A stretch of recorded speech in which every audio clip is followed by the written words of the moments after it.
रहीम अस्सलामुअलैकुम, good morning. 24/9 में खुश आमदी। अस्सलाम वालेकुम, मैं हूं अबूज़र मुअज़्ज़म। आप सबको गुड मॉर्निंग। सीमल आपको और गुड मॉर्निंग। और आप सीमल हैं। उम्मीद करते हैं कि आपका दिन खैरियत से गुजरा होगा और अल्हम्दुलिल्लाह 9th और 10th मुहर्रम जो है वो पूरे पाकिस्तान में खैर आफियत से गुजर गई और पूरी दुनिया में ही मामलात बड़े बेहतर रहे, जिसकी वजह से हमें शुक्र अदा करना चाहिए और लोगों को भी अप्रिशिएट करना चाहिए जिन्होंने SOPs को फॉलो किया। बिल्कुल सही। इसी के साथ हम अपने प्रोग्राम के रनडाउन की तरफ भी आ जाते हैं, जिसमें कुछ पॉलिटिकल स्टोरीज भी हैं। कराची की सूरत हाल से भी आपको हम आगाह करेंगे। इसके अलावा और भी बहुत सी खबरें हैं जो आपके साथ शेयर करनी है, लेकिन सबसे पहले टॉप स्टोरीज।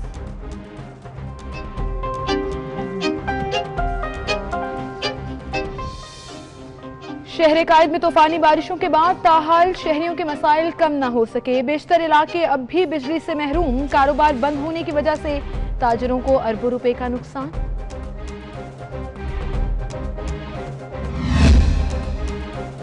मरीम नवाज का कल इस्लामाबाद हाई कोर्ट में पेश होने का फैसला। मरीम नवाज ने अपनी लीगल टीम को इंतजाम की हिदायत कर दी। मरीम नवाज 1 सितंबर को मरी से इस्लामाबाद हाई कोर्ट आएंगी। मरीम नवाज ने एवन फील्ड अपार्टमेंट्स केस में सजा के खिलाफ अपील दायर कर रखी है। नवाज शरीफ की अपील पर समाअत भी कल होगी। खैबर पख्तूनख्वा में खवातीन पर मुश्तमिल पहरा प्रोडक्शन हाउस बन गया। पेशावर की 2 बहनें प्रोडक्शन हाउस की मालिक सुंदस शाह होंगी हमारी मेहमान। तो सबसे पहले बात कर लेते हैं टॉप स्टोरीज के बाद शहर कायद की। और कराची में आज से 7वां स्पेल प्रिडिक्ट किया जा रहा है महकमा मौसमियात की जानिब से। शहर कायद में तूफानी बारिशों के बाद की सूरत हाल का अगर जिक्र करें अबूज़र, तो शहरियों के मसाइल कम नहीं हो सके। बेशतर इलाकों में अब भी बिजली बंद है। कराची में 2 रोज कबल खत्म होने वाली तूफानी बारिशों के बाद ताहाल मसाइल बढ़ते ही चले जा रहे हैं। बिल्कुल, अब तमाम सूरत हाल जो ये है कि बिजली, निकासियाब और ट्रांसपोर्ट का निज़ाम दरम भरम है, जबकि कारोबार बंद होने की वजह से ताजरों को भी अरबों रुपए का नुकसान हो चुका है और ये वजह बहुत अहम है। इसकी वजह से भी हुकूमत को देखना होगा कि जो ताजरों को नुकसान हुआ है उसका अजाला कैसे किया जाएगा। यहाँ पर तो हर चीज के ऊपर ये सवाल खड़ा हो रहा है। शहरियों के घरों में पड़ा सामान खराब हो गया, गोदामों में पड़ा सामान खराब हो गया, फर्नीचर मार्केट का आप जिक्र कर लें, स्पेयर पार्ट्स, इलेक्ट्रॉनिक्स मार्केट, क्या क्या चीजें खराब नहीं हुई। और फिर कई दिनों से जब कारोबारी जिंदगी मुअत्तल और बंद हो चुका, उसका अजाला कौन करेगा। ताहाल भी शहर में कई फीट बारिश का पानी मौजूद है। शहरियों को आमदरफ्त में मुश्किलात का सामना करना पड़ रहा है, जबकि शहर में हर तरफ कचरा, गंदगी के ढेर मौजूद हैं। क्योंकि जब तूफानी बारिशें हुई तो पूरे के पूरे सीवरेज सिस्टम चौक कर गए और उसके नतीजे में पानी बाहर आ गए, गंदगी बाहर आ गई, कूड़ा करकट बाहर आ गया, जिनको उठाने के लिए ताहाल कोई इंतजाम नजर नहीं आ रहे हैं। बिल्कुल, अब बेशतर इलाकों में 2 से 3 रोज बाद भी बिजली बहाल नहीं हो सकी है। ये भी एक बहुत अहम मामला है कि बिजली बहाल होनी चाहिए, जिससे लोगों के मामलात ज़िंदगी शदीद मुतासर हैं और शहरियों को परेशानी का सामना भी करना पड़ रहा है। जबकि पानी का भी शहरियों को पानी भी मैसर नहीं है, जिसकी वजह से शहरी मजीद परेशान। मतलब बिजली भी चली गई, पानी भी नहीं है और मामला ज़िंदगी मुकम्मल दरम भरम है। जबकि वज़ीर आला सिंध सैयद मुराद अली शाह ने कराची में मुख्तलिफ इलाकों में निकासियाब का जायजा भी लिया और सफाई के अहकाम उन्होंने जारी किए। अब हुज़ूर, can you imagine this life कि आप बारिशों की वजह से घर पे स्ट्रक हो गए हैं, बिजली नहीं आ रही, और ये वो इलाका है जहाँ पीने का पानी भी आपको खरीदना पड़ता है और वो पीने का पानी भी मैसर ना हो, टूटियों में पानी ना आ रहा हो, आपकी टैंकियां खाली हो जाए, आप क्या करोगे? आपकी जिंदगी तंग हो जाएगी, पीने का सामान भी खत्म हो रहा हो और फिर आपके घर का जो फर्नीचर है, जो इलेक्ट्रॉनिक्स है, वो भी खराब हो जाएं और फिर आपको ये पता हो कि ये किसी ने ठीक नहीं करवाना, ये आपको खुद ही करना है। तो मतलब ये डिप्रेशन की जो है दावत दे रही है बारिश और लोग ज़हनी तौर पर भी अजियत का शिकार हो रहे हैं। पूरी सिचुएशन किसी आफत से कम नहीं थी, लेकिन वज़ीर आला सिंध ने शहर के तमाम अजला को आफत ज़दा करार दे दिया है और सैयद मुराद अली शाह ने कहा है कि हम वज़ीर आज़म को कराची आने पर खुशामदीद कहेंगे। सिंध के तर्जुमान ने भी ट्वीट किया और उन्होंने कहा, मुर्तज़ा वहाब ने कहा, 1958 के एक्ट के तहत कराची के 6 अजला को आफत ज़दा करार दे दिया गया है। सिंध हुकूमत के रिलीफ डिपार्टमेंट की जानिब से भी एक नोटिफिकेशन जारी किया गया है और उसमें कहा गया है कि सिंध के मुख्तलिफ अजला में मानसून सीजन के दौरान तेज बारिशों की वजह से इंसानी जानों और इमलाक को बहुत नुकसान पहुंचा है। अब सवाल ये है कि क्या हुकूमत इस नुकसान का अजाला करेगी? ये बहुत अहम सवाल है, लेकिन इसका जवाब हुकूमत ही दे सकती है और लोग तो ये उम्मीद लगाए बैठे हैं कि इतना ज़्यादा नुकसान हुआ है अरबों रुपए का, चाहे वो फाइनेंशियल हो, चाहे वो ज़हनी हो, और इसके बाद घरों का नुकसान हुआ है, वो कैसे हल होगा, उसका दावा कौन करेगा। लेकिन एनीवेज ये तो वक्त बताएगा। लेकिन जो नोटिफिकेशन इस वक्त आया उसमें ये कहा गया है कि सिंध कौमी आफात एक्ट के तहत खासी इख्तियारात का इस्तेमाल करते हुए सिंध हुकूमत सूबे की 4 डिवीजन और 20 अजला को आफतज़दा करार देती है और आफतज़दा करार दिए गए इलाकों में रेवेन्यू टैक्स मुअत्तल कर दिया जाएगा और इन इलाकों में फौरी तौर पर सरकारी रिलीफ का काम भी शुरू कर दिया जाएगा। डिप्टी कमिश्नर्स और जो दीगर मशीनरी है वो इमदादी कामों की निगरानी करेगी, लेकिन फिलहाल तो हमें खबरें ऐसी भी आ रही हैं कि शहरी अपनी मदद आपके तहत ही इन तमाम कार्रवाइयों में हिस्सा ले रहे हैं। आफतज़दा इलाकों में नुकसानात की तफसीलात सिंध हुकूमत को दी जाएंगी, जबकि रिलीफ जो महकमा रिलीफ है वो आफतज़दा इलाकों में जल्द इमदादी कार्रवाइयां शुरू करने का पाबंद होगा। ये कब होगा? असल बात ये है, नोटिफिकेशन तो जारी कर दिया, लेकिन ऐसा नहीं था कि इसके ऊपर हंगामी तौर पर काम शुरू हो जाना चाहिए था। कराची डिवीजन में जिला जनूबी, गर्की, शर्की, वस्ती, कोरंगी और मलीर शामिल हैं जिनको आफतज़दा करार दिया और इसके अलावा हैदराबाद डिवीजन में हैदराबाद, बदीन, ठट्ठा, सजावल, जामशोरो, टंडू मोहम्मद खान, टंडूयाल और मटियारी और दादू के अजला भी शामिल हैं और मीरपुर खास डिवीजन में मीरपुर खास, उमरपुर और थरपारकर शामिल हैं, जबकि शहीद बेनज़ीराबाद डिवीजन में शहीद बेनज़ीराबाद और सांगड़ के अजला शामिल हैं जिन्हें आफतज़दा करार दे दिया गया। बिल्कुल, और डिप्टी कमिश्नर्स को हिदायत जारी कर दी गई हैं कि वो फौरी तखमीना लगाएं कि कितना नुकसान हुआ और कैसे उसका अजाला होगा। वाज़ेह रहे आपको ये भी बताते रहें कि कराची के मुतादिद इलाके ताहाल ज़ेरे आब ही हैं। बारिश थमे 48 घंटे से ज़ायद का वक्त गुजर चुका है, लेकिन ताहाल कई सोसाइटी से पानी नहीं निकाला जा सका। स्कीम 33 की अगर बात करें तो बेशतर सोसाइटी ज़ेरे आब हैं। नया नाजिमाबाद, घरों में ताहाल पानी नहीं निकाला जा सका। न्यू सब्जी मंडी की सूरत हाल अबतर है। सड़कें भी सीवरेज के पानी से अब तालाब का मंजर पेश करें। बिल्कुल, और दूसरी तरफ कराची में अब तक 18 अफराद नदी नालों, अंडरपासेस और घरों में डूबने से जाँ बहक हो चुकी है। मतलब ये कीमती जानें भी चली गई, जबकि दूसरी जानिब विफाक से भी अब हिदायत जारी हो रही हैं। वज़ीर आज़म इमरान खान का ये कहना है कि बारिश से कराची के अवाम को दरपेश तकालीफ का एहसास हमें है।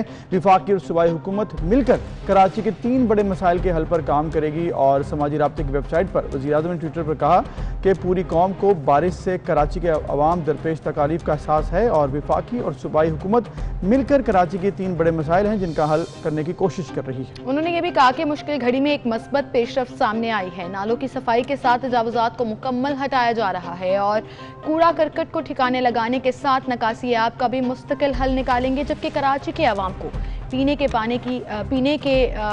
पानी की फराहमी के अहम मसले का हल निकालेंगे। ये जो गे का एक सिगा होता है अब उसे कि विल डू इट, ये अभी हो जाना चाहिए, बिकॉज अभी लोग सफ़र कर रहे हैं वहाँ पर।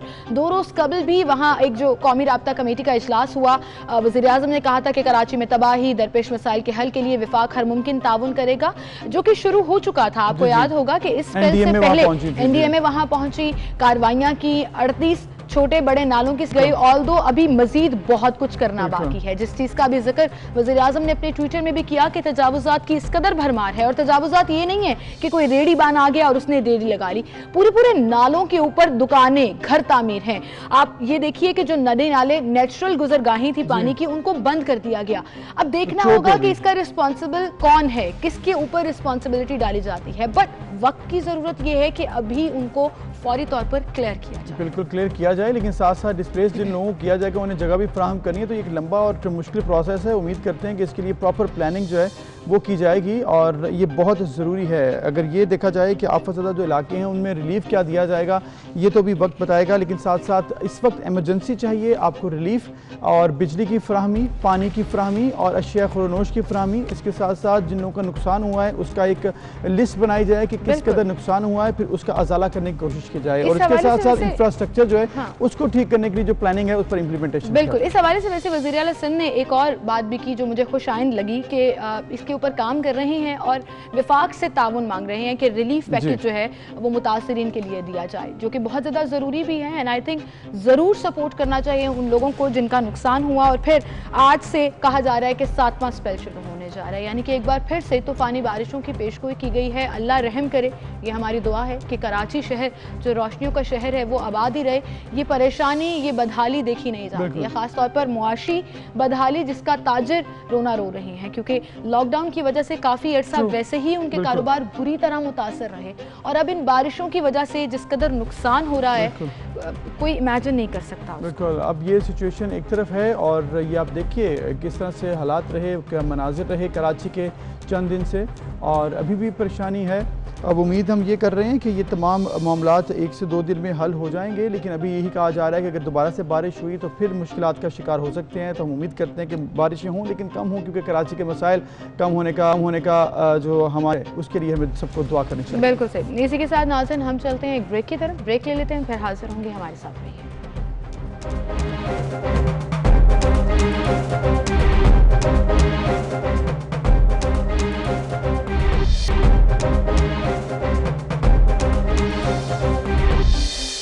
Welcome back. एक बार फिर से आपको खुशामदीद कहेंगे नाज़रीन। हम इस सेगमेंट में जो टॉपिक डिस्कस करने जा रहे हैं डॉक्टर माहा की खुदकुशी का मामला, और ये मामला एक नया रुख इख्तियार कर गया जब डॉक्टर माहा के वालिद साहब ने FIR दर्ज करा दी और उस FIR में दर्ज कुछ लोगों को जिनको नामजद किया उनके हवाले से मुख्तलिफ चीज़ें, मुख्तलिफ स्टोरीज़ जो हैं वो अब सामने भी आ रही हैं और 24 न्यूज़ जो है 24/9 की टीम पूरा प्रॉपर इन्वेस्टिगेट कर रही है ताकि दोनों पहलुओं के रुख जो है वो सामने लाए जा सके। बिल्कुल। इस तमाम मामले में जुनेद एक कैरेक्टर है जो कि डॉक्टर माहा का दोस्त था। उसके बाद इसमें डॉक्टर इरफान कुरैशी, फिर ताबिश कैरेक्टर सामने आए जिनका जिक्र भी FIR में किया गया है डॉक्टर माहा के वालिद की जानिब से। फिर हमने राब्ता किया जुनेद है उसके वालिद से, आगा अस्कर से, उनसे भी हमारी बात हुई। फिर हमारे पास जुनेद के हवाले से भी जो उन्होंने ऑडियो पैगाम हमारे लिए या हमारी टीम को भेजा और फिर जो सवालात थे वो भी हमने दिखाया आपको। लेकिन आज हमारी कोशिश थी, जो कि फ्राइडे को भी हमने भरपूर कोशिश की, लेकिन कुछ नेटवर्क की प्रॉब्लम की वजह से हम बात नहीं कर सके प्रॉपर डॉक्टर माहा के वालिद आसिफ अली शाह साहब से। आज वो हमारे साथ मौजूद हैं, उनसे हम बात करते हैं। अस्सलाम वालेकुम आसिफ अली शाह साहब। वालेकुम सलाम जी। आसिफ साहब, पहले तो इंतहाई दुख का इजहार करेंगे, आपका बहुत बड़ा नुकसान हुआ, अल्लाह ताला आपको सब्र अता फरमाए। आमीन। आसिफ साहब, इससे कबल कि हम गुफ्तगू का सिलसिला आगे बढ़ाएं और आपकी FIR जो आपने लिखवाई है गजरी थाने में उसमें जो पॉइंट्स हैं उनको डिस्कस करें, हम ये बताना चाहेंगे कि जो उस FIR में मेन नामजद मुलजिम हैं जुनेद, उनके कुछ ऑडियो पैगाम मेरी टीम को मौसूल हुए, उन्होंने कुछ सवालात पूछे हैं डायरेक्टली आपसे, तो पहले हम वो सुनवाना चाहेंगे। NIC भी मैंने अपना दिया, फॉर्म भी मैंने खुद फिल करवाया और वहाँ जो पूरी पेमेंट थी एम्बुलेंस से लेके कफन से लेके गुसल से लेके कॉफिन बॉक्स से हर चीज़ की पेमेंट मैंने खुद की और इसके अब्बू ने एंड में मुझे बोला थैंक यू बेटा, आपने बहुत कुछ किया। आसिफ साहब, आपने पहला सवाल सुना जो जुनेद ने आपसे डायरेक्टली पूछा कि हमारी 4 साल की दोस्ती थी और माहा की मौत से कफन दफन के अखराजात से लेकर जब पूरा मामला तय हो गए तो माहा के वालिद ने मुझे शुक्रिया अदा किया, यानी कि आपने उसे थैंक यू बेटा बोला। क्या ऐसे वाकई हुआ था? जी बिल्कुल ऐसे हुआ था, लेकिन आपने ये नहीं मुझसे पूछा कि ऐसे हुआ क्यों था। जी इसीलिए आपको ऑन कॉल लिया ताकि आप पूरा मामला अपनी साइड ऑफ द स्टोरी बता सकें। जी जब मेरी बेटी को मैं हॉस्पिटल लेके गया तो वहां पे उसकी वो पोजीशन थी कि जाहिर है मैं बिल्कुल सेंसस में नहीं था, और आप सोच सकते हैं कि बाप किस तरह अपनी बेटी को इस पोजीशन में लेके जाए। क्या आप के सेंसस काम कर रहे होते हैं या नहीं कर रहे होते, ये आप लोग खुद ऑब्जर्व कर सकते हैं। जी बिल्कुल। जब मैं वहाँ बैठा हुआ था, एक्चुअली मैं डायबिटिक भी हूँ, तो मेरी उस वक्त पोजीशन ऐसी नहीं थी कि बेटी को देख के जो है वो खड़ा हो सकूं या कुछ, लेकिन मुझे उन्होंने बिठा दिया। तो वहाँ एक बंदा आया, लड़का, जिसने आके माँ के पास आके खड़ा हो गया। तो मैंने उसको बोला कि बेटा आप कौन हो, क्योंकि मैं फर्स्ट टाइम उस लड़के को देख रहा था।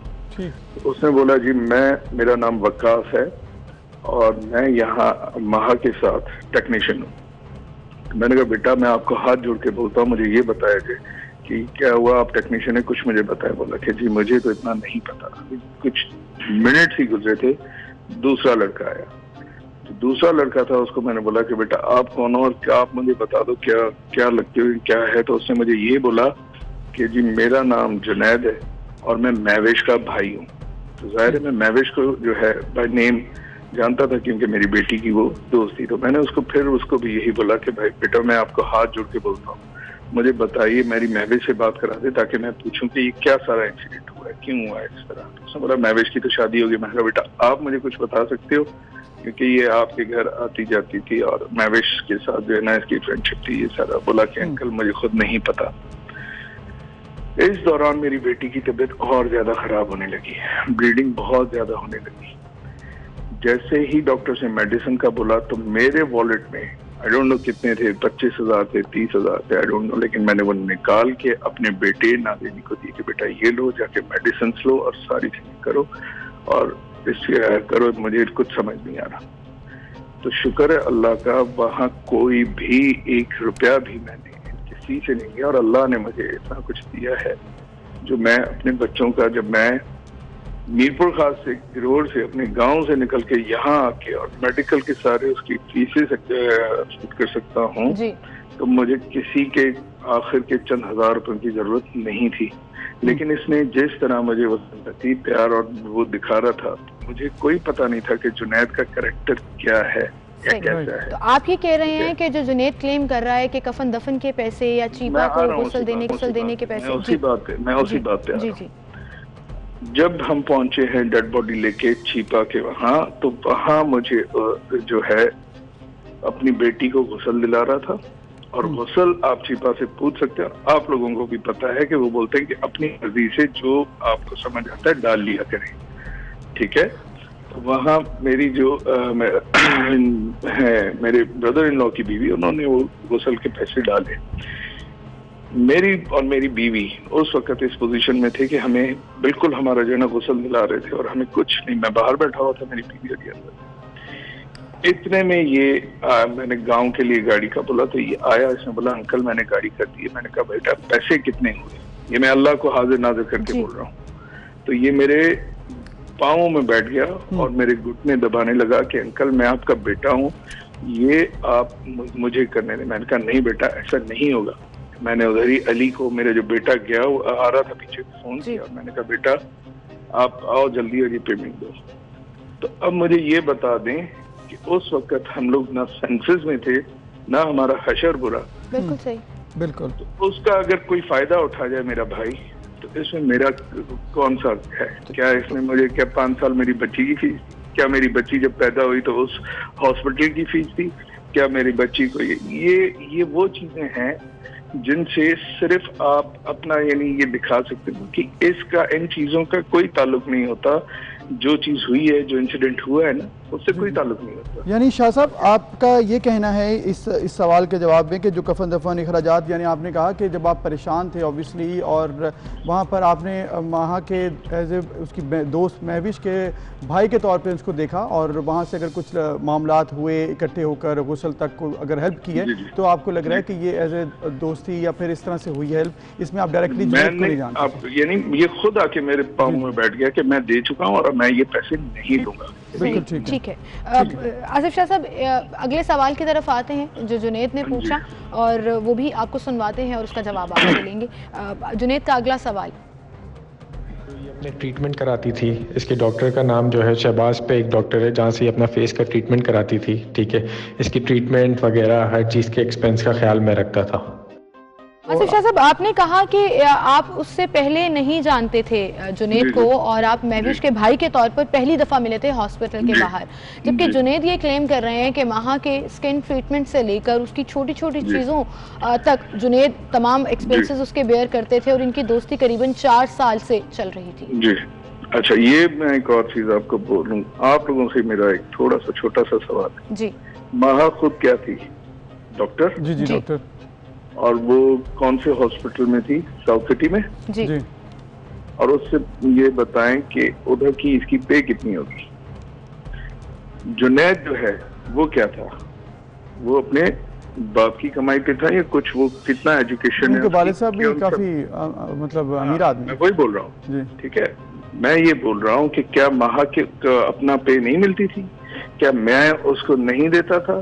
जुनैदी सारी स्कीम के या इस तरह देखें, यही सारी चीजें मुझे ये बताएं कि ये क्या साबित करती हैं कि जुनैद ने ये कुछ इसको इतना टॉर्चर या इसको ये कुछ नहीं किया, सिर्फ खर्चे इसके ऊपर किए। माहा एक ऐसी घराने की बेटी थी जिसके पास कोई खाने को पैसे नहीं थे। आसिफ साहब, उसने कुछ मैसेजेस का भी जिक्र किया, कुछ ऐसा भी कहा कि मेरे पास स्क्रीनशॉट्स मौजूद हैं तमाम कॉन्वर्सेशंस के जो माहा के मोबाइल से हुए। माहा की जॉब 3 माह पहले हुई थी, ये जुनैद के वालिद साहब ने बताया था, और माहा के पास आईफोन प्रो मैक्स नवंबर से था, जो कि क्लेम कर रहा है जुनैद के मैंने लेके दिया था।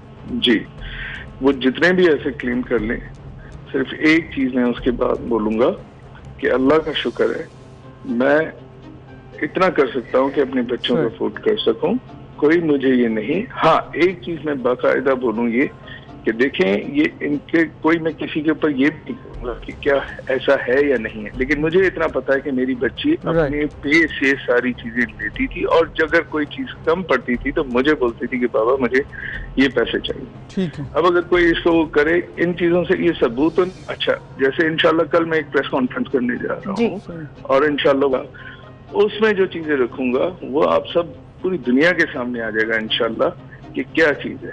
ठीक है। आसिफ शाह साहब, जैसे आपने जिक्र किया है कि दूसरे सवाल के जवाब में कि आपके मुताबिक आपकी जो बेटी है उनकी पे भी अच्छी थी और अगर उनको कुछ ज़रूरत पड़ती है किसी किस्म की तो वो आप उनको प्रोवाइड कर देते थे। ठीक है। इसके बाद एक और सवाल जो कि जुनैद का है वो भी हम आपको पहले सुनवाते हैं, फिर उस पर आपसे पूछेंगे। जी। उसने मुझे खुद थोड़े टाइम पहले बोला था कि मेरी जो है उसकी अपने अब्बू से कोई बहस चल रही थी, कोई प्रॉपर्टी का कोई डिस्प्यूट था और उसने अपने अब्बू को बोला था कि उसकी अम्मी की कोई जगह थी जिस पे कि मुझे हमें घर लेना है या वो लेना है। फिर माँ ने मुझे मैसेज भी किया था कि आई विल टेक माई। जी आसिफ साहब, आपने ये सवाल सुना और ये बात इनिशियली भी बहुत ज्यादा रिपोर्ट हुई थी कि आपके साथ माहा का कुछ डिस्प्यूट था, आपकी वजह से वो कुछ डिप्रेशन में थी, प्रॉपर्टी का कोई प्रॉब्लम था, अभी रिसेंटली जो घर शिफ्ट किया था वो भी शायद कब्जे की जगह या इस तरह की बातें भी हो रही थी। इस पर आप क्या कहना चाहेंगे? पहली बात, मेरी बीवी की कोई भी प्रॉपर्टी नहीं है, आप किसी से भी चेक करा सकते हैं। ठीक है। दूसरी बात, मेरे पास जो जमीनें हैं वो मेरे फादर से आ रही हैं, जो कि इतना बड़ा मैं कोई जमींदार नहीं हूँ। मेरी कोई 200 एकड़ जमीन है जो मेरे एंसेस्टर से बड़ों से मुझे आई है। ठीक है जी। और ना मेरी बीवी की कोई ऐसी जमीन है और ना कोई ऐसा डिस्प्यूट था, ना कोई ऐसी चीज है। ये हो गया, आपको मैं बता दूं। ठीक है जी, ठीक। अब मैं अगर इतना बड़ा आप जमीनों और ऐसे होता तो एटलीस्ट अपना कोई घर तो लेता कराची में जी, जिंदगी भर रेंट पे नहीं रहता। ठीक है ना। वो जो है, अभी भी मैं एक घर पे हूँ, रेंट पे हूँ। आप कहोगे तो उसका रेंटल एग्रीमेंट भी दिखा दूंगा। ये सारी चीजें जो हैं इसने पता नहीं कैसे फैब्रिकेट की हैं, क्या किया है कि ये है इस तरह। मेरी बीवी अल्हम्दुलिल्लाह, हम दोनों यहाँ से पढ़े हुए हैं डीजे साइंस साहब। इसके अलावा सिर्फ ये कि ऑब्वियसली आपके मियाँ बीवी के ताल्लुकात अपनी जगह, लेकिन जो बेटी के साथ डॉक्टर महा के साथ उस बारे में वो कह रहे थे उनके साथ ताल्लुकात थोड़े आपके ठीक नहीं थे। बिल्कुल, अगर आप बोलेंगे तो वो बोलेंगे क्या, इंशाल्लाह कल मैं वो व्हाट्सएप चैट्स रखूंगा कि जो वो उसको कुछ दिन पहले मैं ड्रॉप करने गया हॉस्पिटल, तो उसने मेरे बेटे को फौरन चैट की कि बाबा खैरियत से पहुंच गए, बाबा ठीक है। तो मैं खुद अब शॉक्ड हूँ कि वो इसने इतने खैर खैरियत के मैसेज मुझसे क्यों पूछे जी। जिसमें मुझे ये मेरे जो छोटी बेटी है उसने बताया कि ये जो है जुनैद इसको टॉर्चर करता था कि तुम मेरे साथ अगर नहीं फिजिकली इस तरह रखोगी, क्योंकि मेरी बेटी ने रेजिस्ट किया है इन चीजों के पीछे जी। तो मैं आपके पेरेंट्स को नुकसान पहुंचाऊं, तो मैं मतलब ये ब्लैकमेलिंग वाला एलिमेंट आ गया। आसिफ अली शाह साहब, मैं अब आपसे जानना चाहूंगी, जो एफआईआर में आपने सारे इल्जामात जो लगाए हैं, जुनैद के सवालों के जवाबात तो आ गए, लेकिन जो एफआईआर में आपने शिकें भी डलवाई हैं और जो पूरा एफआईआर दर्ज कराई है, उसके पीछे बैकग्राउंड क्या है, कैसे आपको ये सारी इंफॉर्मेशन मिली, किसने बताया आपको कि ये सब कुछ होता रहा, और माहा की डेथ के इतने टाइम के बाद एफआईआर दर्ज क्यों हुई, ये सिनेरियो जरा क्लियर कर दीजिएगा। बिल्कुल, देखें, अल्लाह जो करता है बेहतर करता है। इंसान अपना यहाँ जो है ना अपनी सोच रखता है और अपना वो समझता है कि प्लान करूंगा कि ये हो जाएगा। अब आप ये मुझे बताएं कि मेरी बेटी ने सुसाइड किया, हॉस्पिटल गए, अगर ये लोग वहां ना पहुंचते तो हमें क्या पता चलता कि ये क्या है।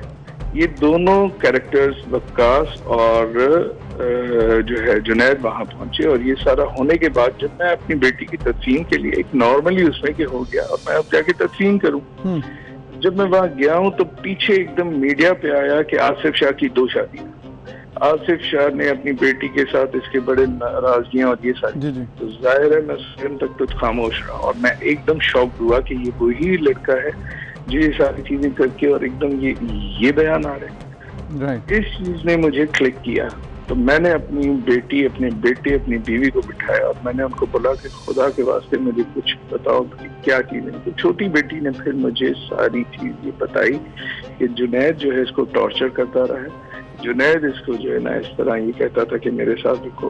वहाँ के मेरे पास आउटक्लिप्स है जिसमें वो बोल रही है कि मैं इससे नहीं रखना चाहती, इसलिए मेरा पीछा कर चुका। बेसिकली आपके मुताबिक शाह साहब कि आपकी बेटी जो है छोटी, उन्होंने आपको ये सारी डिटेल बताई है क्योंकि वो बहन है माँ की, तो मालूम होगा बहुत काफी ज्यादा आपस में होती अंडरस्टैंडिंग। इसके अलावा आपने कुछ और कैरेक्टर्स भी इसमें इन्वॉल्व करवाए हैं FIR में। इरफान कुरैशी है, ताबिश लड़का है, इसका क्या रोल है और इसमें फिर जुनैद का कनेक्शन फिर डॉक्टर महा तक सारा इसका मैं क्लियर कर रहा हूँ ना आपको।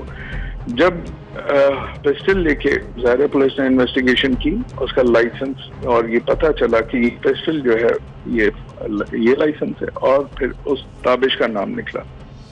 ठीक है जी।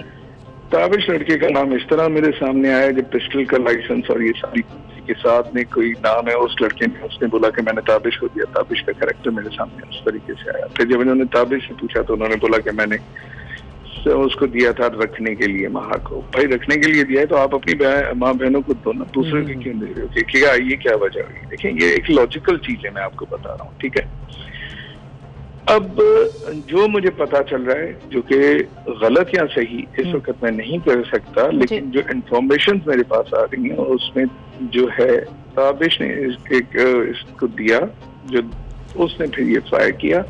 जुनैद और इरफान के लिंक्स हैं जो कि आ रहे, अब हैं या नहीं है ये आगे जाके क्लियर होगा। सही है? अच्छा आसिफ शाह साहब ये बताइएगा कि ये तो तमाम इंफॉर्मेशन थी आपके पास जिस पर आपने FIR भी दर्ज करा दी। पहले तो ये कहिएगा कि क्या बाकायदा मेडिकल रिपोर्ट बनवाई गई है ताकि आपकी FIR को सपोर्ट मिले, और दूसरा क्या आपके पास सबूत हैं इन तमाम इल्जामात को सही साबित करने के लिए, क्योंकि आपको पता है कि कानून और इंसाफ सबूतों के ऊपर बेस करता है। महा जब 4 बजे अपने हॉस्पिटल से निकली है, ठीक है, वहां से वो गई है डॉक्टर इरफान के क्लिनिक, राइट, जिसका सारे सबूत हैं। ठीक है जी, वहां से उसने जो करीम ली है वो घर आई है और बहुत गुस्से में आई थी, और उस वक्त इसको कोई ड्रग्स दिए गए थे क्या, जो इसकी छोटी बहन है उसने बताया कि ये बहुत गुस्से में थी और उसकी तबीयत, और इसकी ब्लड रिपोर्ट, ये सारी चीजें, सारे सबूत जो है ना इकट्ठे हो रहे हैं। और डेफिनेटली आपको पता है कि अगर मैं अभी ये सारी चीजें डिस्क्लोज करता हूँ तो ये मेरे बच्ची के लिए बहुत फिर वो हो जाएगा इंशाल्लाह, अल्लाह ने अगर चाहा तो ये सारी चीजें सामने आएंगी। डॉक्टर इरफान ने नीचे अपने घर के क्लिनिक बनाया हुआ है रेंटल, और ऊपर कोई बार बनाया हुआ है। अच्छा जी हाँ, तो ये सारी देखें आहिस्ता आहिस्ता। मैं मीडिया पे, आपने एक और सवाल किया था कि मैंने FIR देर से क्यों कटाई, मैं देर से मीडिया पे क्यों आया। मैं कोई ऐसा शख्स नहीं कि जो फजूलियात आके मीडिया पे शुरू हो जाऊं। आप लोग एक ऐसा इदारा हो जो एक बड़ा जबरदस्त हो, और आप लोगों के थ्रू जो लोगों तक पहुंचे वो पहुंचे जो कायम और सही हो। बिल्कुल फैक्ट्स पे हो। देखें तो फैक्ट्स पे हो, तो फैक्ट्स मेरे पास एक दिन में नहीं आ सकते। ठीक है, मेरे पास, और डेफिनेटली जो मैंने आपको बताया कि जब मैं स्वयं पे वहां गया हुआ था तो मुझे तो बाद में ये पता चला कि ये सारी चीजें, तब तक तो मुझे। आसिफ शाह साहब एक सवाल तो मैं जरूर पूछना चाहूंगी कि आपने कहा आप अपनी बेटी के क्लोज थे और कोई ऐसा प्रॉब्लम नहीं था, छोटी बेटी भी महा के क्लोज थी, फिर ये बात कि महा नशे पर लगाया इन लोगों ने, आपने कहा कि ये पूरा एक रैकेट है जो खानदानी लड़कियों को नशे का आदी बनाता है, तो क्या कभी आपको हिंट नहीं मिला, क्या कभी पता नहीं लगा कि महा घर आई है वो किस हालत में है, अगर उसने नशा किया है तो मतलब क्या घर से बाहर रहती थी वो, कि नशा करके वो घर नहीं आती? बॉडी लैंग्वेज से समझ आ जाती है, कुछ हरकत और सकनात ऐसे होते हैं जो पेरेंट्स ऐसे क्लिक कर लेते हैं। क्या कभी आपको शक हुआ था? बिल्कुल आप ये सही कह रही हैं। मैं यकीन करें अल्लाह को हाजिर नाजिर करके कहता हूँ कि मुझे अगर थोड़ा सा भी शक होता, यानी एक कुछ % भी शक होता जी, तो मैं अपनी बच्ची को इन चीजों से बचाता। एक चीज। दूसरी चीज, मैं ये नहीं कह रहा कि इसको शुरू से जो है ना, इसको ये मुझे जो फीलिंग्स आ रही हैं, जो अब देखें कि इसको लगाया गया और ये वहां से निकलना चाह रही थी बार बार। ये जब निकलना चाह रही थी तो वो इनको जो है ना जी इसको करते थे। हमने कभी जो है ना बोली कि हमें तो शाह साहब क्विकली एक और सवाल का जरा जवाब दीजिएगा कि जो अब तक इन्वेस्टिगेशंस हैं, पुलिस कोऑपरेट कर रही है आपके साथ प्रॉपर तरीके से? इन्वेस्टिगेशंस जो हो रही है उसमें कोई परेशानी तो नहीं? नहीं जी, अल्लाह का शुक्र है, पुलिस बहुत अपना जिम्मेदारी से काम कर रही है। और उसमें एक मुझे ये देखें, ये जो 3 पकड़े गए ये भी इसी सिंध पुलिस ने पकड़े और बड़ी जिम्मेदारी से काम कर रही है। और ये जो जुनैद इतना अरसा ये बोल रहा था और इतना कहाँ गायब हो गया? सही, क्यों मफरूर है? बिल्कुल सही। आसिफ अली शाह साहब, मैं आपसे ये ज़रूर कहना चाहूँगी कि जैसे जैसे आप अगर कहें और आपके पास कुछ सबूत हों जो आप मीडिया पर देना चाहें तो मेरी टीम का नंबर आपके पास है, आप रब्ता कर सकते हैं। हमारी दुआ और कोशिश सिर्फ ये है कि इंसाफ मिले और जो सच है उसी की जीत हो। बहुत शुक्रिया आपका, आप हमारे साथ। जी जी जरूर। एक चीज से मैं बोलूँगा कि देखिए, मैं हर जगह ये बोल रहा हूँ, मेरी बेटी चली गई, ठीक है, उसको वो मेरी वापस नहीं आनी। बिल्कुल सही। और मुझे जो है कोई इनको सच्ची बताऊं कि इनको सजा दिला के मुझे कोई फायदा नहीं होगा, लेकिन मैं सिर्फ ये चाह रहा हूँ, मैं आप मीडिया वालों की बहुत थैंकफुल हूँ और मैं सिंध पुलिस का भी बहुत थैंकफुल हूँ। मैं सिर्फ ये चाह रहा हूँ कि आगे जो ये चीजें चल रही है ना, बस ये मैं इसके लिए पूरी कोशिश करूंगा और अगर आप लोगों का साथ हो तो मैं इंशाल्लाह ये रुक जाए। बिल्कुल ठीक है, आइंदा आने वाले लोग जो हैं उनके लिए आसानी हो और कोई और नुकसान से ना गुजरे। ठीक, बहुत शुक्रिया शाह साहब, आप हमारे साथ मौजूद थे। This was the other side of the story, जो डॉक्टर महा के वालिद और किस तरह उन्होंने FIR दर्ज कराई, क्या क्या एविडेंसेस उनके पास मौजूद हैं। हमारा काम था कि दोनों साइड की स्टोरीज जो हैं वो आपके सामने रखें और फिर जो कानूनी कार्रवाई होगी उसको भी हम साथ साथ इंशाल्लाह ज़रूर कवर करेंगे। इसी के साथ हम ब्रेक ले लेते हैं, फिर हाजिर होंगे।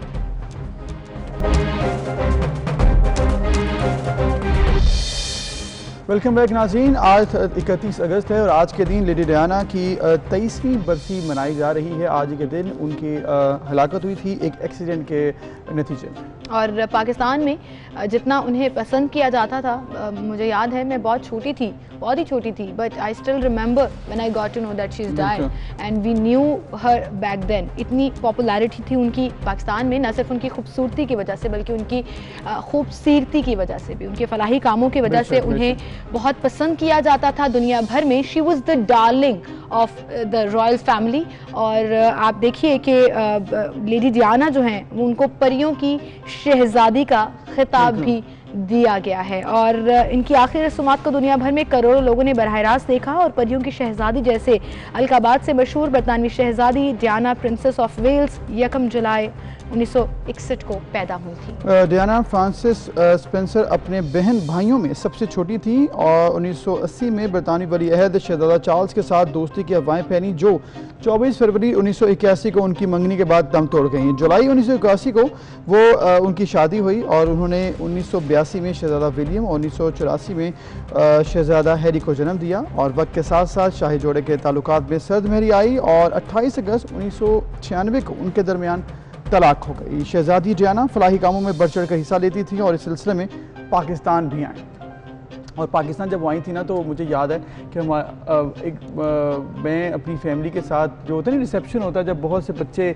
प्रिंसेस क्योंकि आई थी तो पूरे लाहौर में ऐसा ही समा था कि सब उनको वेलकम कर रहे थे, तो मैं भी अपने बहन भाइयों के साथ ना वो उस लाइन में खड़ा था नए कपड़े पहन के कि शायद अब जो है वो जब वो गुजरेंगी तो हम उनको एक झलक जो है वो देखने को मिलेगी और ऐसा ही करिश्मा जो है वो उनका दुनिया भर में महसूस किया जाता था और देखा भी जाता था। तो आज के दिन दुनिया उन्हें याद कर रही है और खिराज तहसीन भी पेश कर रही है। बिल्कुल, और इसके साथ साथ हम आगे बढ़े बात करेंगे कल होने वाली एक अहम समात की। एवनफील्ड रेफरेंस में साबिक वज़ीर आज़म मियां नवाज शरीफ, मरीम नवाज, कैप्टन रिटायर्ड सफदर की अपील की समात कल यानी कि 1 सितंबर को होने जा रही है। मुस्लिम लीग नून की नायब सदर मरीम नवाज ने कल इस्लामाबाद हाई कोर्ट में पेश होने का फैसला भी कर लिया है और अबूजर ज़राए के मुताबिक ये भी बताया जा रहा है कि मरीम नवाज कल मरी से इस्लामाबाद हाई कोर्ट आएंगी और खुद इसमें शिरकत करेंगी। जस्टिस आमिर फारूक और जस्टिस मोहसन अख्तर कयानी खसूसी बेंच का हिस्सा होंगे और ये एवनफील्ड रेफरेंस है जिसमें सजा मौतली के बाद नवाज शरीफ, मरीम नवाज और कैप्टन रिटायर्ड सफदर जमानत पर हैं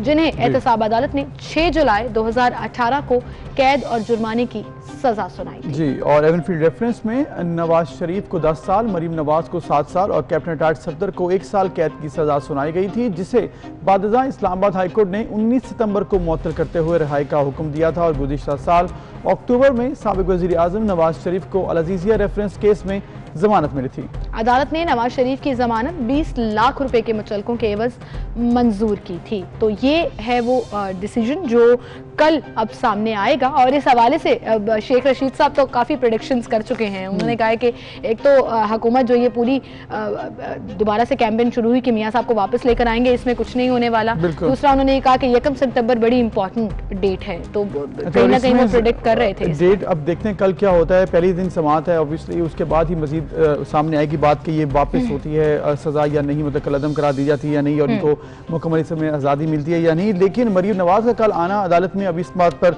इंतजामिया भी ऑब्वियसली थोड़ी सी अलर्ट हो जाएगी कि दोबारा से वही लाहौर में जो हुआ था उस तरह से कोई मनाजिर ना देखने में आए। तो इसके लिए पहले ही तमाम सिक्योरिटी के इंतजाम कर लेने चाहिए, और अगर कोई ऐसी बात है तो उनसे बात भी कर ली जाए। सिक्योरिटी के इंतजाम भी होंगे और एसएच कारकुनों को भी आने की इजाज़त उस तरह से नहीं होगी, क्योंकि हमें याद है कि इससे कबल जब एक हाई प्रोफाइल केस की समाअत हुई जिसमें साबिक सदर आसिफ अली जरदारी जब अदालत में पेश हुए थे, तो पीपल्स पार्टी की तरफ से भी कारकुनों को मना किया गया था कि वो ना आए कोविड एसओपीज को फॉलो करते हुए। एंड ऑल्सो सिक्योरिटी और इंतजाम की तरफ से, इंतजामिया की तरफ से भी ये मेक श्योर किया गया था कि पूरी तरह से सिक्योरिटी वहाँ पर हो, लोग दाखिल ना हो सके आता है अदालत में। तो ये एग्जाम्पल एक सेट है। तो आई थिंक कि अदालत के बाहर लेकिन यू नेवर नो, एक छोटी सी चिंगारी जो होती है अभी वो एक तरफ से पत्थर आ जाए तो फिर वो मामला सारा ख़राब हो जाता है। तो यही दुआ करनी चाहिए, उम्मीद करनी चाहिए, और साथ साथ सिक्योरिटी को यकीनी बनाना चाहिए, क्योंकि ये बड़ा ज़रूरी है। इस तरह से जब अदालती कार्रवाइयाँ होती हैं उसमें अगर कोई मामला ख़राब हो जाए तो वो ध्यान जो है वो आपका अदालती कार्रवाई या फिर उस ट्रायल से हटकर सिक्योरिटी और लड़ाई झगड़े में पड़ जाता है, जो कि किसी तौर पर मुनासिब नहीं है। तो तमाम पार्टीज़ को भी चाहिए कि वो अपने कारकुनान को बता दें कि ये एक अदालती कार्रवाई है, हमने जाना है, फिर वापस आ जाना है, तो आप लोग घर पे आराम से रेस्ट करें। हाँ, आराम से घर पे मीडिया के थ्रू आप ये कार्रवाई जो है वो फॉलो कर सकते हैं। एनीवेज जी, मूविंग फॉरवर्ड, ये तो कल पता लगेगा कि केस में डिसीजन आता क्या है।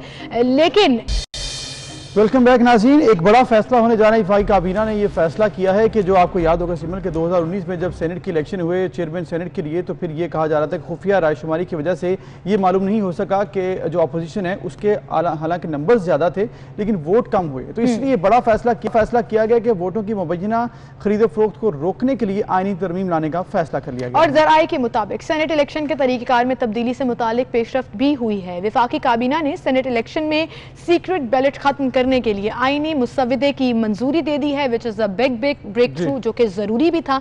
इस वक्त सेनेट इंतखाबात में अराकीन खुफिया रायशुमारी के जरिए वोट कास्ट करते हैं, ताहम तरमीम के बाद अब ओपन वोट के जरिए मालूम हो सकेगा कि किस रुकन असम्बली ने किस उम्मीदवार को वोट दिया। तो इसका मतलब ये जो टर्म्स आती हैं, अबूजर के वोट खरीद लिए गए, हॉर्स ट्रेडिंग हुई, वो बिल्कुल ही खत्म हो जाएगा, अब वो नजर नहीं आएगा अगर ये मंजूर हो जाता है। और तरीकेकार की तब्दीली के लिए आइन के आर्टिकल 226 और 59 के शेक 2 में तरमीम की जाएगी। बिल्कुल। अब ये वफाकी काबीना ने तो फैसला किया है, तो ज़राए का ये भी कहना है कि आईनी तरमीम का मुसविदा मंजूरी के लिए जल्द पार्लियामेंट में पेश किया जाएगा। तो फिर ये आ जाके फिर बात पार्लियामेंट पर ठहरी कि पार्लियामेंट ने इसको मंजूर करना है। अगर पार्लियामेंट ये मंजूर नहीं करेगी, दैट मीन्स कि इस बड़े फैसले के लिए पार्लियामेंट भी अभी तैयार नहीं है। लेकिन ये बहुत बड़ा फैसला है, इसके लिए सबको तैयार होना चाहिए। और ये एक दूसरे पर जो इल्ज़ामात हो जाते हैं कि जी हमारे वोट खरीदे गए या फिर कुछ और हॉर्स ट्रेडिंग हुई, प्रेशराइज किया गया, ये सारी बातें सबसाइड हो जाएंगी और ओपन वोटिंग होगी। अच्छा, व्हाट डू यू थिंक कि पार्लियामेंट जो एक बड़ी कॉमन टर्म है मुत्तफिका राय से मंजूर हो पाएगा? क्या आपको लगता है कि ऑपोजिशन गवर्नमेंट एक पेज पर आ सकेंगे? ये ऑपोजिशन का ही तो स्टांस था कि ऑपोजिशन कहती थी कि ये होना चाहिए, और गवर्नमेंट भी ये कहती थी, even when they were in opposition तब भी उन्होंने ये बहुत हाईलाइट किया। हुकूमत ये फैसला कर ली है और हुकूमत ये फैसला करके एक बिल लेकर आती है, तो फिर ऑपोजिशन को इसको मंजूर भी करना चाहिए और इसको सपोर्ट करना चाहिए। 2/3 मेजोरिटी से इस कानून को पास होना चाहिए। लेकिन करना चाहिए और होगा, ये दो अलग अलग चीजें हैं। सो वो अक्सर ऐसा भी होता है कि तनकीद बराए तनकीद जैसे होती है, तो इख्तलाफ बराए इख्तलाफ भी हो जाता है कि आप ऑल्दो ये आपका भी फायदा सभी का है। अगर आज ऑपोजिशन इसको नहीं सपोर्ट करेगी तो फिर कल को इनडायरेक्टली नुकसान भी होगा ना। इनडायरेक्टली आप जिस तरह से एक कल्चर और एक सिस्टम चलता आ रहा था जिसके बारे में बात बहुत होती थी लेकिन हाईलाइट नहीं होता था, बट आई रियली होप कि ये हो जाए। क्लैरिटी जो है वो प्राइम मिनिस्टर का जो आपका वोट होता है वो ओपन होता है कि आपके जो प्राइम मिनिस्टर के साथ होते हैं वो एक साइड पर जाते हैं, अपोजिशन के एक साइड पर जाते हैं। तो इसी तरह चेयरमैन सेनेट के लिए भी होना चाहिए कि जो आपके चेयरमैन के साथ हैं, सेनेट के चेयरमैन के साथ, वो ओपन हो और अपने वोट जो है वो ओपनली बताएं, डिक्लेयर करें। ये सीक्रेट बैलेटिंग से आपके interesting when it wasn't open like till now, अभी तक ओपन ही नहीं है, सीक्रेट बैलेटिंग के जरिए होता है, तो मुंह पर तो आप किसी को सपोर्ट कर रहे होते हैं, बट बैक एंड पर जाकर आप कहीं और वोट कास्ट कर देते हैं और फिर पता नहीं लगता कि किसने किया है, बट एक अफवाह मौजूद होता है कि हॉर्स ट्रेडिंग हुई है और पैसे लगे हैं। तो ये एक बड़ा मामला है जिस पर आई थिंक अब ये आइन पास हो जाना चाहिए, तरमीम हो जानी चाहिए, ताकि क्लैरिटी हो कि आप किसको सपोर्ट कर रहे हैं और किसके साथ खड़े। और मसला ये है कि जब पार्लियामेंट में अभी और बहुत से बिल आने हैं, उनमें ये भी एक जब शामिल हो जाएगा तो उम्मीद है कि शायद हुकूमत ये कह दे कि एक बिल आप हमारी मर्जी से पास कर लें और दूसरा हम आपकी मर्जी से पास करें, तो दोनों सपोर्ट से एक दूसरे के मामला आगे बढ़े। डील नहीं होगी, एनआरओ नहीं होगा, डील हो जाए, किसी भी चीज पर डील नहीं होगी, मैं आपको बताऊं, क्योंकि बार बार हुकूमती अरकान ये बात मेंशन करते हैं। एनीवेज जी, मूविंग फॉरवर्ड और आगे बढ़ते हैं और अगली स्टोरी की तरफ हम चलेंगे। उससे पहले मैं अबूजर आपसे भी ये बात शेयर करना चाहूंगी that I feel so proud जब पाकिस्तान की खातीन हर फील्ड में ना सिर्फ मेहनत करती हैं, डिटर्मिन नज़र आती हैं, बल्कि अपना लोहा मनवाती हैं और फिर इतनी एक्सपर्ट माशाल्लाह हो जाती हैं कि ना सिर्फ इंटरनेशनल रिकग्नाइजेशन हासिल करती हैं, बल्कि हमारे लिए खून बढ़ाने का बायस भी बनती हैं कि ख़वातीन किसी भी कल्चर में, किसी भी सोसाइटी में पीछे नहीं हैं। बिल्कुल। अब ये मामला ऐसा है कि खैबर पख्तूनख्वा में ख़वातीन पर मुश्तमिल पहला प्रोडक्शन हाउस बनाने का आइडिया आया इन ख़वातीन को, क्योंकि पाकिस्तान में अक्सर ऐसी जगह पर कुछ ऐसे कल्चर हैं जहाँ पर मर्दों को ख़वातीन के साथ वहाँ पर आप मूवी बनाना अलाउ नहीं करते या फैमिली पसंद नहीं करती। तो ये एक यूनिक आइडिया था जो इन ख़वातीन को आया। 2 बहनें थीं, उन्होंने प्रोडक्शन हाउस बनाया और उसके बाद वो ऐसा तरक्की कर रहा है कि ये सिर्फ पाकिस्तान में नहीं बल्कि बैरून ममालिक में भी अपनी खिदमात जो हैं वो सरअंजाम दे। बिल्कुल, ये दोनों बहनें फोटोग्राफी, फैशन, सोशल इशू और कॉन्सेप्ट शूट को लेकर अब आगे चल रही हैं, जिसमें जो क्रिएटिव साइड है वो देखती हैं Sundarsha. She is an amazing photographer, I have seen her work, और बहुत मेहनत के बाद now she is at a point जहाँ पे अब वो फैशन में या कॉन्सेप्ट शूट में स्टेप अप करना चाहती हैं। तो उनको हम शामिल करेंगे, वो आज हमारे साथ मौजूद हैं। अस्सलाम वालेकुम सुंदस। अस्सलाम वालेकुम सीमा, कैसी हो आप? क्या हाल चाल है सुंदस, आप ठीक हैं? शुक्र है अल्लाह का, आप कैसी हो? बिल्कुल ठीक ठाक। अच्छा, ये कहिएगा कि ये एक बड़ा डिफरेंट आइडिया था पेशावर जैसे शहर में, एंड पेशावर जैसे शहर से मेरी मुराद कि डिफरेंट कल्चर है वहाँ का पूरे पाकिस्तान के कंपैरिजन में, जहाँ फोटोग्राफी को एक मेल फील्ड समझा जाता था, वहाँ आपने ये आइडिया लाया कि आप खुद इसमें स्टेप अप करेंगी, और वहाँ जहाँ पर कल्चरली थोड़ी रिस्ट्रिक्शंस होती हैं, इस चीज़ को ना सिर्फ आपने फ्लोरिश किया बल्कि इस्टेब्लिश भी किया। आप अपनी इस जर्नी के बारे में बताइएगा। अच्छा, बेसिकली तो बाय प्रोफेशन तो मैं ACCA मेंबर हूँ, उसके साथ साथ मैंने अपना ये करियर जारी रखा, अपना जो फोटोग्राफी का पैशन है उसको जिंदा रखा। वक्त के साथ साथ फिर मुझे एहसास हुआ कि यहाँ पे फीमेल फोटोग्राफर्स की बहुत कमी है, और हमारे जैसे एरिया में रिस्ट्रिक्टिव माहौल है, पर्दे का बहुत ख्याल रखा जाता है, तो मर्दों को बहुत सारी फैमिलीज ऐसी होती हैं कि जिनको अलाउ नहीं करते कि वो मर्दों से फोटोशूट करवाएं या काम करवाएं या उनकी इवेंट्स कवर हो जाएं। तो उनके पास 2 ही ऑप्शन होते हैं, या तो वो बिल्कुल छोड़ दें इस चीज़ को, अपनी मेमोरीज को भूल जाएं, कोई उनके पास पिक्चर वीडियो ना हो, या फिर ये है कि कोई फीमेल हो। फीमेल होने का भी ये प्रॉब्लम है कि फीमेल को बाहर आना, काम करना, it was a really big task and decision. तो मैं इस चीज़ में अपनी फैमिली को बहुत ज़्यादा उसको गिनूंगी कि उनकी सपोर्ट और उन्होंने जो कॉन्फिडेंस दिया है उसकी वजह से मेरे अंदर इतना कॉन्फिडेंस आया कि मैंने कहा कि मैं ये चीज़ पेशावर के लेवल पे शुरू करूंगी और सर्विसेज उन लड़कियों को प्रोवाइड करूंगी वो आर रियली कीन कि वो उनकी मेमोरी सेव हो, कोई कवर करे उनको, लेकिन वो रिस्ट्रिक्टिव एनवायरनमेंट की वजह से कर नहीं पाती। राइट सुंदर, बड़ा ज़बरदस्त और यूनिक आइडिया। ऑब्वियसली आपको एक स्टार्ट लेना पड़ता है, जो कि स्टार्ट आपने लिया और एक बड़ा ज़बरदस्त आपने आइडिया जो है एग्जीक्यूट भी किया। एग्जीक्यूशन बहुत बड़ा मसला होता है। फैमिली सपोर्ट थी तो फिर आइडिया तो आपको आ गया था, फिर इसको एग्जीक्यूट करने के लिए जो मुश्किलात होती हैं, प्रोडक्शन हाउस, कैमरा, फिर उसके बाद जो टेक्निक होती है, एडिटिंग है, सारा स्टाफ है, कैसे मैनेज किया, उसमें किस किस ने हेल्प की? अच्छा, स्टार्ट में तो ये था कि मैं क्योंकि फुल टाइम जॉब कर रही थी एज अ फाइनेंस मैनेजर, तो मैं एक प्रोडक्शन हाउस के साथ फ्रीलांसिंग कर रही थी विद माय जॉब। तो उसके बाद रात को मैं फ्रीलांसिंग करती थी, फिर सुबह जॉब, रात को। ये थोड़ा ग्राइंड 1 साल चला, जिससे मैंने काफी लर्निंग की। पहले एक छोटा कैमरा था, 2 लेंस थे, देन वक्त के साथ साथ वही अमाउंट जो है रीयूज करते करते मैंने अपना इक्विपमेंट इंक्रीज किया, अपने स्किल्स इंक्रीज किए। स्किल्स की जब बात आती है तो हमारा ये जो ऑनलाइन आजकल प्लेटफॉर्म है, जैसे कि यूट्यूब हो गया या क्रिएटिव लाइफ के नाम से एक वेबसाइट है, उन्होंने मुझे बहुत ज्यादा सपोर्ट किया। जो चीजें मुझे बिल्कुल जिनकी नो हाउ ही नहीं थी, तो वहाँ there is somebody sitting on YouTube और क्रिएटिव लाइफ जो आपको सपोर्ट करने के लिए उसने कंटेंट क्रिएट किया होता है। तो इन दोनों चीजों से मैंने बहुत ज्यादा सीखा। Then learning by doing is a very important thing. जब तक आप किसी और को देखते रहेंगे और खुद लर्निंग बाय डूइंग नहीं करेंगे तो आपको वो चीज एक्चुअली नहीं आएगी। गलतियां होंगी, फिर ठीक होगा, गलतियां होंगी, लेकिन this is the process that जिस तरह मैथ्स में हम सोचते थे कि प्रैक्टिस जो जितनी करेंगे मैथ्स आपकी उतनी अच्छी होगी, तो एडिटिंग भी उसी तरह है, प्रोडक्शन भी उसी तरह। इसमें तो प्रैक्टिस ही मैटर करती है, एक्सपीरियंस ही मैटर करता है ना सुंदस? बिल्कुल ऐसा ही, बिल्कुल ऐसा ही। अच्छा, वक्त के साथ साथ चीजें डेवलप होती गई और डिमांड बढ़ती गई, तो मैंने अपने जब डिमांड ज्यादा होती गई तो वो फिर वही है कि जरूरत इजाद की माँ है। तो जब जरूरत थी तो फिर मैंने अपने आप को ज्यादा एक्सप्लोर करना शुरू किया। जैसे पहले फोटोग्राफी थी, फिर वीडियोग्राफी में गई, फिर सिनेमेटोग्राफी में गई, then glide, then drone. I forced myself to learn everything. बिल्कुल सही। अच्छा सुंदस, इसके बाद फिर जब आपको मौका मिला, आप दुबई भी गई, आपने इंटरनेशनल एक्सपीरियंस भी हासिल किया, खलीज टाइम्स के लिए आपने शूट्स किए हुए हैं, वो एक्सपीरियंस कैसा रहा? मतलब पाकिस्तान के एक शहर जहां से आप वेडिंग फोटोग्राफी करती थी, आप बाहर गई, इंटरनेशनल एक्सपीरियंस लिया, इंटरनेशनल शूट्स किए, हाउ वाज इट डिफरेंट?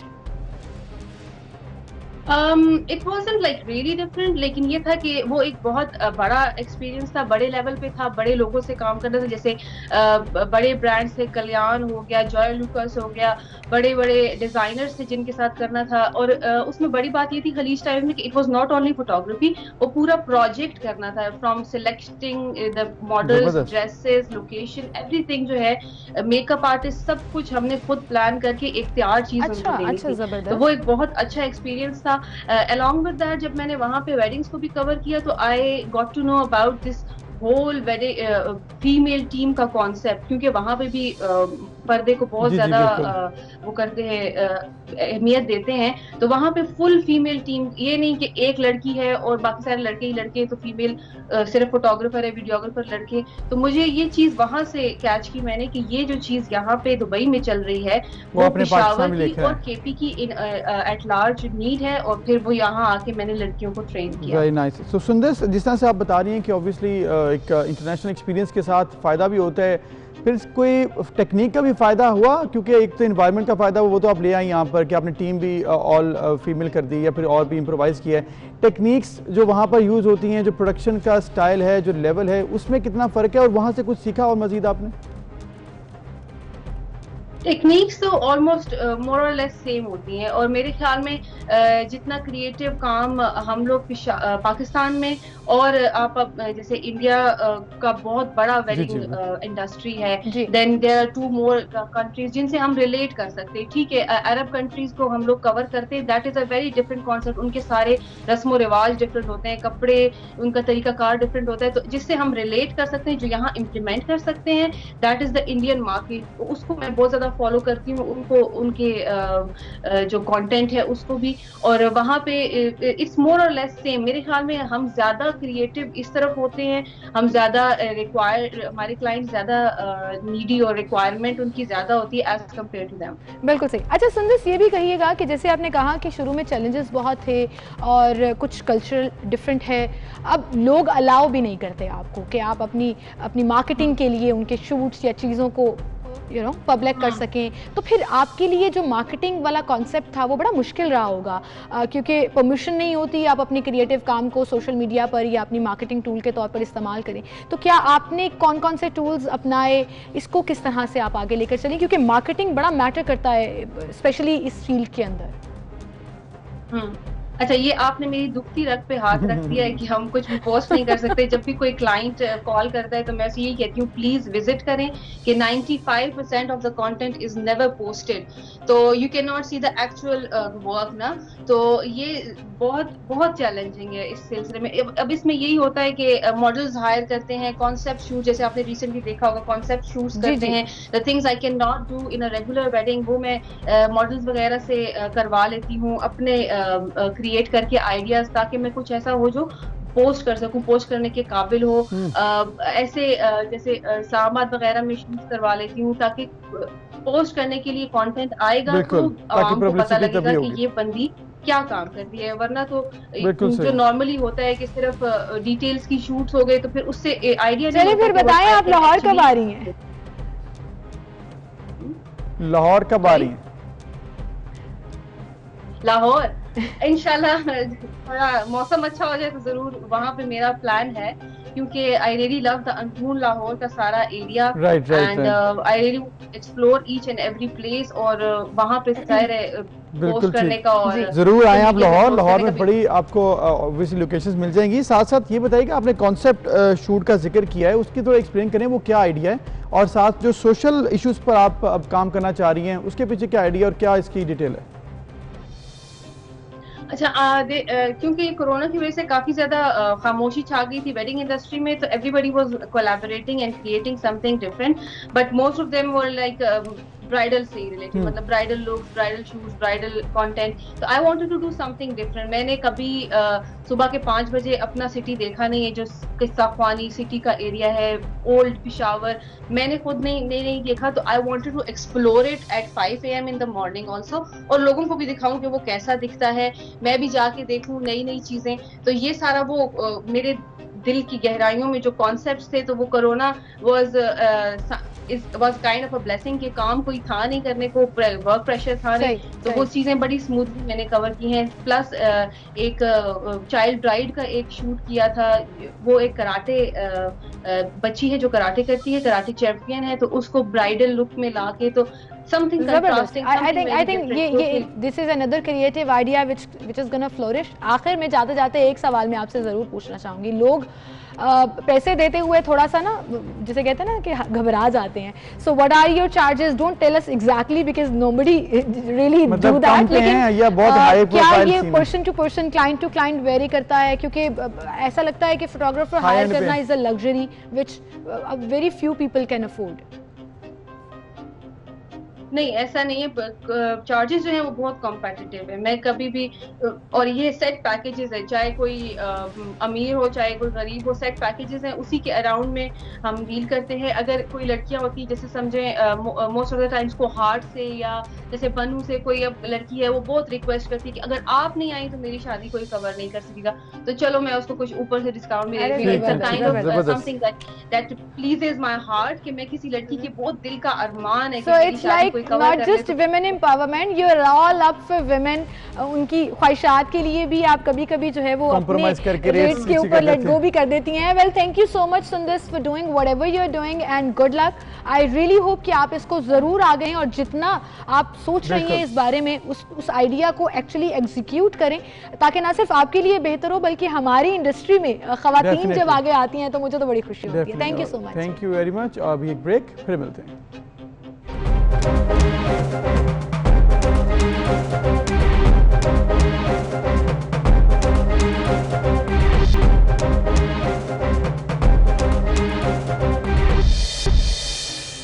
एक बार फिर से आपको खुशामदीद कहेंगे और सोशल मीडिया का जिक्र करेंगे, जहां पर हर कोई न सिर्फ अपनी आवाज़ बुलंद करता है बल्कि अपनी आइडियोलॉजी जो है वो दुनिया के साथ शेयर करता है। सो ओवर द वीकेंड हमने देखा एक टॉप ट्रेंड जो ट्विटर पर चल रहा था, #सपोर्ट गाज़ा, और इसमें हमने देखा ये कि प्राइम मिनिस्टर साहब ने भी इस ट्रेंड में हिस्सा लिया और उन्होंने कहा कि my name is Imran Khan and I support Gaza. तो ये ट्रेंड तूल पकड़ गया और फिर उस पर फवाद चौधरी साहब ने उनको रिप्लाई किया that my name is Fawad Chaudhry and I am from Pakistan and I support Gaza. बिल्कुल, तो बहुत सी सेलिब्रिटीज़ ने भी इस ट्रेंड को यूज़ किया है और वो अपनी राय का इजहार किया है। इसमें पंजाब के गवर्नर चौधरी सरवर साहब ने भी जिक्र किया और बहुत से जर्नलिस्ट हैं। इसके साथ साथ भारत से भी इसका जिक्र हो रहा है कि वहाँ पर भी बड़ी सपोर्ट है। तो गाज़ा जो है अगर उसकी सपोर्ट तो होनी चाहिए और कोई भी ज़ेशोर शख्स होगा उसको सपोर्ट करनी चाहिए, इसमें कोई शक नहीं है। और फिर देखें कि जो गाज़ा से लोग हैं, पैलेस्टाइन के लोग हैं, वो रिप्लाई कर रहे थे इन ट्वीट्स पर that I am from Gaza and I am so proud of it, कि दुनिया अब इस पर बात कर रही है। अबूज़र मौज़म आपने भी कल कमेंट किया that I am Abuzar Mauzam and I support Gaza, and I think ये सपोर्ट किसी एक पर्टिकुलर शहर कंट्री के लिए नहीं है, ये सपोर्ट ह्यूमैनिटी के लिए है। जिस कदर ह्यूमन राइट्स की वायलेशन वहाँ की जा रही है, किस कदर जुल्म की दास्तानें रकम हैं पैलेस्टाइन हो या कश्मीर हो, उसके लिए पूरी दुनिया से मैं समझती हूँ कि ऐसे ही आवाज़ बुलंद होनी चाहिए। जो बार्बरिज्म किया जा रहा है, जो जुल्म ढाए जा रहे हैं इंसानों के ऊपर regardless of their religion, I think ये बड़ा इंपॉर्टेंट है कि आप इस चीज़ को ना सिर्फ सपोर्ट करें बल्कि अपनी आवाज़ बुलंद बिल्कुल। करें। इसके साथ साथ गजा के साथ साथ अपनी आवाज़ कश्मीर के लिए बुलंद करें, जिनके साथ बहुत जुल्म हो रहा है और कई दिहाइयों से ये सिलसिला जारी है। हम उम्मीद करते हैं कि पूरी दुनिया इस पर खामोश नहीं रहेगी, ट्विटर के अलावा भी बोलेगी और यूनाइटेड नेशन से लेकर हर फोरम पर इस बारे में बात होगी, जो कि बहुत ज़रूरी भी है। मूविंग ऑन, अगली स्टोरी की तरफ चलते हैं और एक लाइटर नोट स्टोरी जो मैं आपके साथ शेयर करना चाहूँगी कि बड़ा इंटरेस्टिंग मुझे ये फैक्ट लगा कि जब मैंने एक वीडियो देखी जिसमें 7 वीक्स का बच्चा, जी हाँ पूरे 2 माह का बच्चा भी नहीं था, 7 वीक्स का बच्चा, उसने हेलो बोला। वाह, मतलब उसकी मदर बोल रही थी and he actually repeated it. एक बच्चा जो है वो तकरीबन 13-14 महीने का हो तो कम से कम तब वो बोलना शुरू करता है। लेकिन ये बड़ी इंटरेस्टिंग स्टोरी है। बरतानिया में जब 7 हफ्ते के बच्चे की अपनी वालिदा से हुई छोटी सी गुफ्तगू आपको दिखाते हैं। एक छोटा सा बच्चा अपनी मामा को जवाब में आई लव यू टू, मतलब आई लव यू भी कहता है। He made it sound like that. लेकिन वो हमें तो यही लगा था और हमने दिखाया भी था सबको। हाँ, हमने वो वीडियो दिखाई थी तो फिर बरतानिया के बच्चे ने कहा हम क्यों पीछे रहे, मैं 7 वीक का होके मैं हेलो बोल दूंगा। And it actually seems like that he is replying, actually वो साउंड उस तरह से निकाला, not that he actually clearly said hello. अच्छा, और काफ़ी सारे बच्चे जो हैं वो बहुत जल्दी बोल लेते हैं और कुछ लोग जो हैं वो बहुत लेट बोलते हैं। काफ़ी मेरी फैमिली में ऐसे बच्चे हैं जो मतलब काफ़ी देर तक बोले नहीं, लोग परेशान हो के पता नहीं बोलेगा भी कि नहीं, कब बोलेगा, अल्लाह माफ करे। अच्छा, अमूमन आई थिंक पता नहीं क्यों कि हमारे यहाँ पर नॉर्मली ये देखा जाता है कि लड़के जो हैं वो थोड़ा लेट बोलते हैं और लड़कियाँ पहले बोलना शुरू कर देती हैं। नहीं, ये तो साफ जाहिर भी है, साफ जाहिर भी है, हमारे से भी साफ जाहिर है, पहले बोलते हैं और जो भी बोलते हैं ज्यादा बोलते रहते हैं।